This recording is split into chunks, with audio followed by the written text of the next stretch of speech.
Okay, we're going to find some more sources for Jane Ellison. In a previous video, we did the first or easiest step to finding and attaching sources, and that was to use the record hints.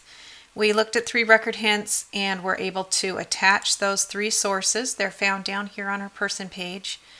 The 1871, 1881, and 1901 England and Wales census.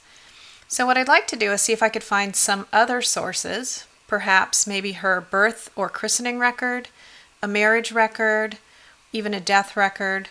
I'm also missing the 1891 England and Wales census, and I could possibly find a 1911 census. So we don't have any record hints leading us to those sources. So the second step is to use this search records box, and it allows us to search in 4 different websites. So we're going to start with Family Search since we're here. So to search in Family Search, I'm going to go ahead and just click on the Family Search icon. A new tab opens up in my browser, and it takes the information from that person page and puts it in the search engine in the search section of Family Search, and it generates a series of results for me. And so now I need to figure out if these results are Jane Ellison. And the first, I'm just going to look down the menu here. The first one is not her. The parents are different. And then we have a couple of birth records from the England and Wales Free BMD. This one could be her. This is a kind of a generic, not really generic, but there's not a lot of information to help me know if this is actually her. But I do know that there was a birth registration in the 3rd quarter of 1869 in Blackburn. And if I wanted to, I could use these numbers and actually order the birth certificate. There's a pretty good chance that this is her.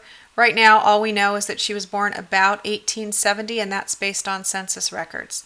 So it's possible that this record does match up with her. I'm not going to attach it at this time. I don't ever see her as a Jane Ann, so I don't think that this is her. And then another christening record, some different variations on the name. And then we have an 1871 census, but the parents are Henry and Mary Ann. That's not her. Here we have a Jane Ellison, who is a daughter, 1871 census, Father John Ellison, Mother Mary Ann, and then the 2 brothers. And if I click on this little arrow here, it's going to open up a little bit more information about the source. And this is a source that we've previously attached. So it just gives me the index of the source. I could go see the image again, information about who's listed on this census record, some other citation information. But how I know that it's already attached is right here. Right here, what I am seeing is this Review Attachments link.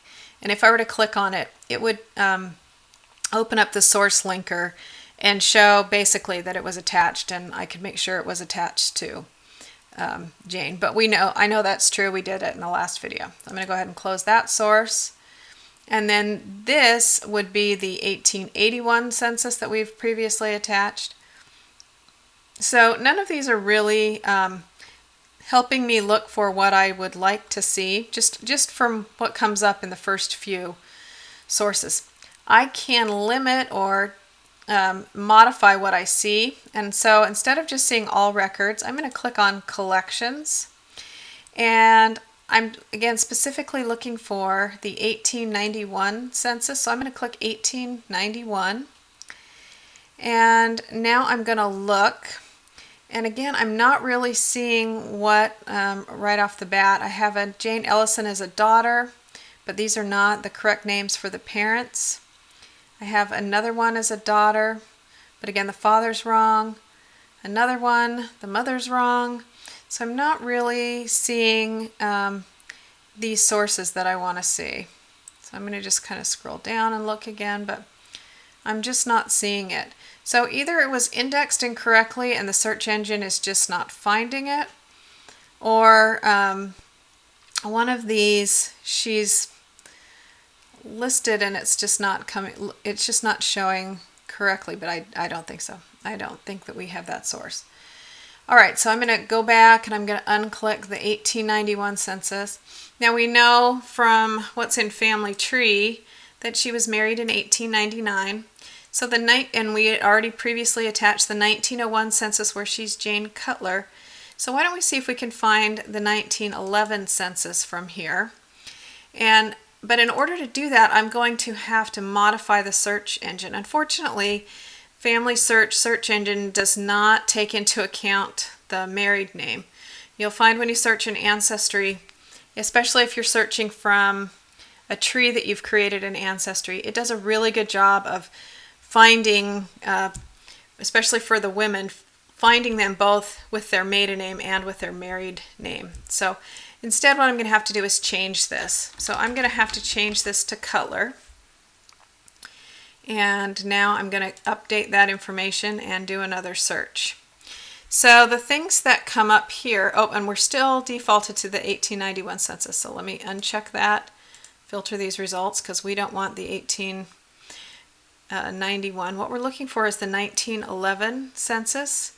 Now here is a 1911 census record for a Jane Cutler.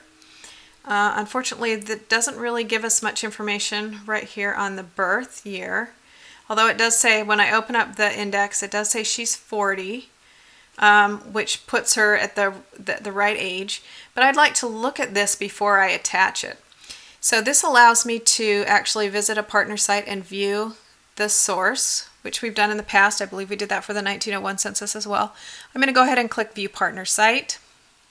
It's going to open up another tab, and it's going to go into Find My Past and show us a picture of the 1911 census record.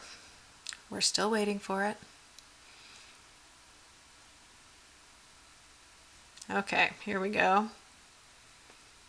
And here is the 1911 census record. And here we see Alexander Cutler, Jane Cutler. We see that they've been married for 11 years. 2 children, Sarah Ann and Elizabeth, are showing up on this census record and their ages. And it's also telling me that Jane Cutler has given birth to 2 children and both of those are alive. So that accounts for all of their children to date. So I'm pretty sure that this fits what this picture that's here. So we're going to go ahead and attach this record here. So I just click Attach to Family Tree. And unfortunately, this was just indexed by individual, I think. Let's see, but I'm pretty sure we're only going to get to attach it to Jane. It's not going to allow us to attach it to the whole family. No, it doesn't. So I'm going to go ahead and attach it to her. At least there'll be a link to that census record. But in order for me to attach it to the other people in the family, I'm going to have to do a little bit of work with that and do some shuffling. So let's see. I'm going to go ahead and click on Record. Take us back to that source that we were looking at. Now you can see that it's attached to her. And unfortunately I can't manipulate the index at all to get to the other people in the family. Let's go back to our search results. So we found the 1911 and we found the 1901. The only other thing I might be able to find with her married name would be possibly her death record. And so I can pick the England and Wales death registration and filter. And these are the only results from that. So this looks like it could possibly be her. Again, this doesn't give a lot of information. It just is a registration of a death during the third quarter of 1928 in Blackburn. And then again, if I wanted to, it's estimating her birth year based on her age, and if I wanted to actually order the death certificate, I would use these numbers to order it from, you actually order it from the British government.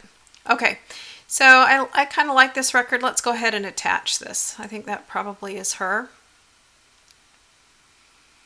Age matches up, birth year matches up, location of where she was living matches up.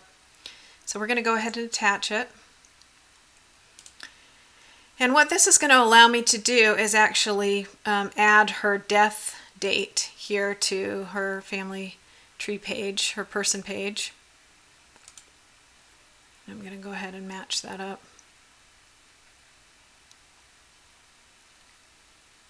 All right, so now let's go back to her person page by clicking here. And we're going to go and look at those sources again one more time. So now we have 5 sources attached to her. We found the 1911 census. I'm going to slide it down here at the bottom of the list. And we have her death registration. I'm going to slide that down as well, just kind of the order of things. And we still are missing, it'd be good to find a marriage record and the 1891 census record.